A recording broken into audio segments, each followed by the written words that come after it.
Homeland 3 BHK premium gated community apartments at Balanagar near Kukatpalli Y Junction. Visit the site today and book your dream home. Hyderabad లో అంతర్జాతీయ ఉగ్ర లింకులు కలకలు రేపుతున్నాయి. Pakistan ISI మద్దతున్నట్టు ఆరోపణలు ఎదుర్కొంటున్న Shahzad Bhatti network తో నగరానికి లింకులు బయటపడటం సంచలనంగా మారింది. దేశవ్యాప్తంగా ఉగ్రవాద మూలాలపై కేంద్రం చేపట్టిన ఆపరేషన్లో భాగంగా 14 రాష్ట్రాల్లో 253 మందిని డీటైన్ చేశారు. తెలంగాణ నుంచి 2 యువకులు అరెస్ట్ అయ్యారు. గజియాబాద్ కి చెందిన జాయిద్ ఖాన్ మేడ్చిల్లోని ఓ రెస్టారెంట్ లో సర్వర్ గా పనిచేస్తున్నాడు. ఇన్స్టాగ్రామ్ రీల్స్ ద్వారా ఐఎస్ఐ సానుభూతి పరులతో చాటింగ్ చేసినట్టు అధికారులు గుర్తించారు. రాజస్థాన్ కు చెందిన యువకుడు యూసఫ్ గూడలోని ఒక మిఠాయి దుకాణంలో పనిచేస్తూ ఉన్నాడు. సోషల్ మీడియా ద్వారా దేశ వ్యతిరేక చాటింగ్లు చేసినట్టుగా ఈ దర్యాప్తులో తేలింది. వీరు పనిచేసిన ప్రాంతాలు, ఎవరెవరితో మాట్లాడారు, ఎవరెవరితో సన్నిహితంగా ఉన్నారు అనే కోణంలో ఎన్ఐఏ, తెలంగాణ పోలీసులు ఇప్పుడు దర్యాప్తు ముమ్మరం చేశారు. తెలంగాణ కౌంటర్ ఇంటెలిజెన్స్ సెల్ రాడార్లో మరిన్ని లొకేషన్స్ కూడా ఉన్నట్టుగా తెలుస్తోంది. అసలు షహబాజ్ నెట్వర్క్ తెలంగాణలో ఎంతవరకు విస్తరించింది? అరెస్ట్ అయిన 2తోనే లింకులు ఆగిపోతాయా లేక మరికొంతమంది పేర్లు బయటకు వస్తాయన్న దానిపై ఇప్పుడు ఉత్కంఠ కనిపిస్తూ ఉంది. మరింత సమాచారం మా ప్రతినిధి రానా అందిస్తారు. రానా, మరోసారి ఉగ్ర లింకులు హైదరాబాద్ తో ముడిపడి ఉన్నాయి అనే విషయం బయటకు వచ్చింది. గతంలో కూడా చాలా సందర్భాల్లో చాలా మంది అరెస్ట్ అయ్యారు. ఇప్పుడు మరో 2 అరెస్ట్ అయ్యారు. అంటే ఎక్కడేం జరిగినా కూడా దేశవ్యాప్తంగా హైదరాబాద్ తో లింక్ అవుతూ కూడా మనకు కనిపిస్తూ ఉంటుంది. స్లీపర్ సెల్స్ ఉంటారు అని మనం కూడా అనుకుంటూ ఉంటాము. సో ఇప్పుడు మరోసారి బయటపడింది. అందుకు సంబంధించి ఇప్పుడు పోలీసులు ఏం చేయబోతున్నారు? వారి నుండి ఎటువంటి కీలక సమాచారం రాబట్టబోతున్నారు?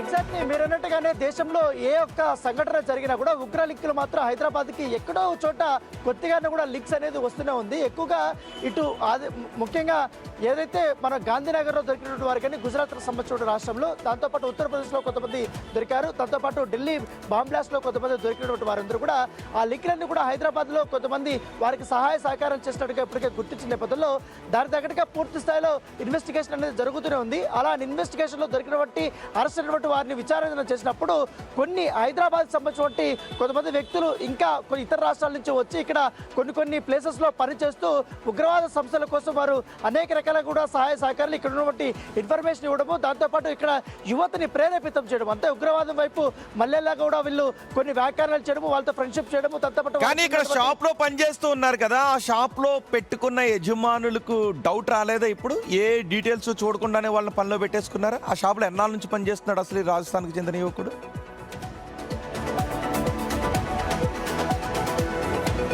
ఎగ్జాక్ట్లీ రోహిత్, ఎందుకంటే దాదాపు సంవత్సరం పాటు అతను పనిచేస్తారు. ఎటువంటి అనుమానాస్పదంగా కాకుండా ఒక పని నిమిత్తం వస్తున్నట్టుగా ఇట్లా మా బంధువులు ఇక్కడ హైదరాబాద్లో ఉన్నట్టుగా అట్లా నమ్మించి అక్కడ తెలిసిన వాళ్ళ ద్వారా కూడా ఇట్లా షాప్స్లో చేరడము, తర్వాత రెగ్యులర్గానే వాళ్ళు డ్యూటీలకు వెళ్తారు.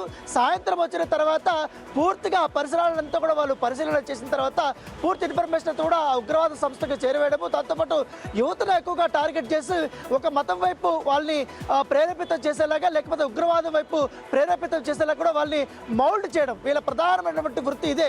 ఎందుకంటే ఇప్పుడు దేశవ్యాప్తంగా కూడా ఈ ఉగ్రవాద సంస్థలపైన పూర్తిగా ఎన్ఐఏ కానీ ఇంటెలిజెన్స్ బ్యూరో కానీ పూర్తిగా ఉక్కుపాదం మోపిన నేపథ్యంలో ఆల్మోస్ట్ స్లీపర్ సెల్ కూడా డెడ్ అయిపోయారు. సో ఈ నేపథ్యంలో కొత్త పద్ధతుల ద్వారా ఇప్పుడు ఈ జట్టి షహబాజ్ కానీ ఇవన్నీ కూడా బయటకు వస్తున్నాయి. కాబట్టి హైదరాబాద్ ఇప్పుడు 2 దొరికారు. సో వాళ్ళని విచారణ చేశారు. ఇంకా రైడ్స్ జరుగుతున్నాయి, కొన్ని ప్లేసుల్లో సీక్రెట్ గా జరుగుతున్నాయి, కొన్ని అనుమానాస్పద ప్లేసుల్లో కూడా రైడ్స్ జరుగుతున్నాయి. సో రైడ్స్ దొరికిన తర్వాత అక్కడ దొరికే డాక్యుమెంట్స్ బేస్ చేసుకుని మరొక ఎంక్వైరీ అయితే ఉండబోతుంది. సో ఎదురుకని ఇంకా కొన్ని రోజుల పాటు కూడా ఇటు వరంగల్లో కూడా ఒక రోజు ఈ రైడ్ జరిగే అవకాశం ఉన్నట్టుగా మనకు సమాచారం అవుతుంది. రైట్ రానా, గతంలో మనం చూసాం తెలుగు రాష్ట్రాల్లో ఉగ్రవాద లింకులతో ఉన్న వ్యక్తులు బయటపడ్డారు. అటు కర్నూలు కావచ్చు, కొంతమంది అరెస్ట్ చేశారు. అంటే ఇప్పుడు ఏదో ఒకటి జరుగుతూనే ఉంది దేశవ్యాప్తంగా. హైదరాబాద్ లింకులు ఉంటున్నాయి. గుర్తుందా? ఆముదాల సీడ్స్ సేకరిస్తున్నాడు. అవును, ఆహార పదార్థాల్లో విషయాన్ని కలిపి మారణ హోమాన్ని సృష్టించడానికి. అవును, చూద్దాం మరి 2 దగ్గర నుంచి ఎటువంటి సమాచారం వస్తుంది, ఇంకెన్ని లింకులు బయటపడతాయో, ఏ రాష్ట్రాల్లో బయటపడతాయో, ఒకవేళ తెలుగు రాష్ట్రాల్లోనే బయటపడతాయా, హైదరాబాద్ లోనే బయట